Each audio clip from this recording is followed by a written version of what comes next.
എന്താണ് ഈ hard community, soft community, crypto currencies? അപ്പം ട്രേഡിംഗ് സീരീസിലെ പാർട്ട് 3ലേക്ക് എല്ലാവർക്കും സ്വാഗതം. സോ ലാസ്റ്റ് വീഡിയോ നമ്മൾ എന്താണ് ഈ ഫോറക്സ് ട്രേഡിംഗ് എന്ന് പറഞ്ഞത്, ഫോറിൻ എക്സ്ചേഞ്ച്, രണ്ട് രാജ്യങ്ങളുടെ കറൻസിയും പെയർ ചെയ്ത് ട്രേഡ് ചെയ്യുന്നതിനാണ് ഫോറക്സ് ട്രേഡിംഗ് എന്ന് പറയുന്നത്. ബേസ് കറൻസി എന്താ, കോഡ് കറൻസി എന്താ നമ്മൾ ലാസ്റ്റ് വീഡിയോയിൽ പറഞ്ഞു. അപ്പം എന്താണ് കമ്മോഡിറ്റീസ്? കമ്മോഡിറ്റീസിൽ തന്നെ ഹാർഡ് കമ്മോഡിറ്റീസ്, സോഫ്റ്റ് കമ്മോഡിറ്റീസ് വരും. അപ്പോൾ ഫോറക്സിൽ നമ്മൾ ഈ കറൻസി പേസ് മാത്രമല്ലാണ്ട് കുറച്ച് എസറ്റ്സിൽ ട്രേഡ് ചെയ്യും. ആ എസറ്റ്സിൽ വരുന്നതാണ് കമ്മോഡിറ്റീസും ക്രിപ്റ്റോ കറൻസീസും. അപ്പം കമ്മോഡിറ്റീസ് പറയുന്നതാണ് ഹാർഡ് കമ്മോഡിറ്റീസിൽ വരുന്നതാണ് gold, silver, oil, crude oil. ഈ സാധനങ്ങളൊക്കെ ഹാർഡ് കമ്മോഡിറ്റിയിൽ വരുന്ന സാധനമാണ്. സോഫ്റ്റ് കമ്മോഡിറ്റീസിലേക്ക് വരുമ്പോൾ വീറ്റ്, ഷുഗർ, എക്സെട്ര ഒരുപാട് സാധനങ്ങൾ, ഇതൊക്കെ സോഫ്റ്റ് കമ്മോഡിറ്റീസിൽ വരുന്ന കാര്യങ്ങളാണ്. അപ്പം ഇതിൻ്റെ വില കൂടുമോ കുറയുമോ നോക്കിയിട്ട് ട്രേഡ് ചെയ്യുന്നതിനാണ് നമ്മൾ കമ്മോഡിറ്റീസ് എന്ന് പറയുമ്പോൾ തന്നെ പ്രകൃതി തരുന്ന അല്ലെങ്കിൽ കൃഷി ചെയ്തെടുക്കുന്ന സാധനത്തിനാണ് കമ്മോഡിറ്റീസ് എന്ന് പറയുന്നത്. അപ്പം ഈ ഒരു സാധനം ഒരുപാട് രാജ്യങ്ങൾ വാങ്ങുകയും വിൽക്കുകയും ചെയ്യും. ഇതേപോലെ ഈ വാങ്ങുകയും വിൽക്കുകയും ചെയ്യുമ്പം പ്രൈസിൻ്റെ മൂവ്മെൻറ്റിൽ ട്രേഡർമാർ അതിൽ ട്രേഡും ചെയ്യും. അപ്പോൾ നമ്മളിവിടെ മെയിൻലി ഫോക്കസ് ചെയ്യാൻ കമ്മോഡിറ്റീസിലെ ഗോൾഡാണ്. അപ്പം ഗോൾഡിൻ്റെ സിമ്പിൾ എല്ലാവർക്കും ജസ്റ്റ് ഒന്ന് പറഞ്ഞുതരാം.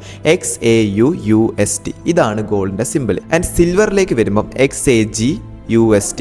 ഇത് രണ്ടും ഭയങ്കര ഇമ്പോർട്ടൻ്റ് ആണ്, ജസ്റ്റ് ഒന്ന് നോക്കി വെച്ചു. അപ്പം ക്രിപ്റ്റോ കറൻസി എന്താണ്? ക്രിപ്റ്റോ കറൻസി എന്ന് പറഞ്ഞാൽ ഒരു ഡിജിറ്റൽ കറൻസിയാണ്. ഡിജിറ്റൽ കറൻസി എന്ന് പറയുമ്പോൾ നമ്മൾ ഇതുവരെ കണ്ടിട്ടും ഉണ്ടാവില്ല, തൊടാനും പറ്റാത്ത ഒന്നുമില്ലാത്തൊരു ഡിജിറ്റൽ കറൻസിയാണ്. ഇതിൻ്റെ സപ്ലൈയും ഡിമാൻഡിനും അനുസരിച്ച് ഇതിൻ്റെയും വില കൂടുകയും കുറയുകയും ചെയ്യും.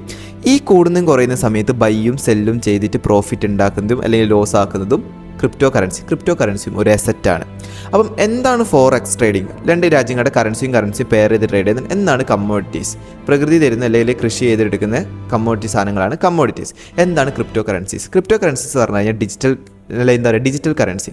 നമുക്ക് ഇതുവരെ കണ്ടിട്ടും ഉണ്ടാവില്ല, നമ്മൾ തൊടാനും പറ്റാത്ത ഒരു ഇൻവിസിബിൾ ഒരു ഡിജിറ്റൽ കറൻസിനാണ് ക്രിപ്റ്റോ കറൻസി എന്ന് പറയുന്നത്. അപ്പം ഈ 3 കാര്യങ്ങൾ നിങ്ങൾക്ക് ഏകദേശം മനസ്സിലായി. അപ്പോൾ നമ്മൾ ഈ ട്രേഡ് ചെയ്യാൻ നമുക്ക് വേണ്ട കുറച്ച് സാധനങ്ങളുണ്ട്.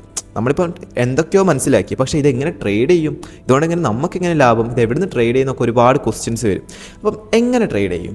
ട്രേഡ് ചെയ്യാൻ നമുക്ക് ആദ്യം വേണം ഒരു ബ്രോക്കർ വേണം. ഓക്കെ, നമുക്ക് ആപ്ലിക്കേഷനിലേക്കൊക്കെ പോവാം, പക്ഷെ നമുക്ക് ഡയറക്റ്റ് നമുക്ക് ഈ സാധനം വാങ്ങാനും വെക്കാനും പറ്റില്ല. അപ്പം അതിന് മിഡിൽ മാൻ ആയിട്ട് നമുക്ക് ആര് വേണം? ഒരു ബ്രോക്കർ വേണം. ബ്രോക്കർ എന്ന് പറയുന്നതാണെങ്കിൽ നമുക്ക് ഡയറക്റ്റ് ട്രേഡ് ചെയ്യാൻ പറ്റില്ല, നമുക്കതിനൊരു മിഡിൽ മാൻ വേണം.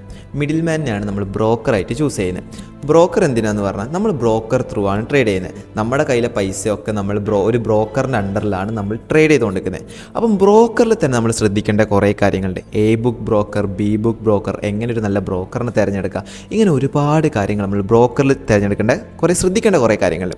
അപ്പം എങ്ങനെ ഒരു നല്ല ബ്രോക്കറിനെ എടുക്കാം, എങ്ങനെ ബ്രോക്കറിൻ്റെ ഈ A ബുക്ക് ബ്രോക്കർ എന്താ, B ബുക്ക് ബ്രോക്കർ എന്താ, ഈ പറഞ്ഞ കാര്യങ്ങളൊക്കെ നെക്സ്റ്റ് ഒരു വീഡിയോയിൽ വരും. താല്പര്യമുള്ളവർ ജസ്റ്റ് പേജ് ഒന്ന് ഫോളോ ചെയ്തേക്ക്.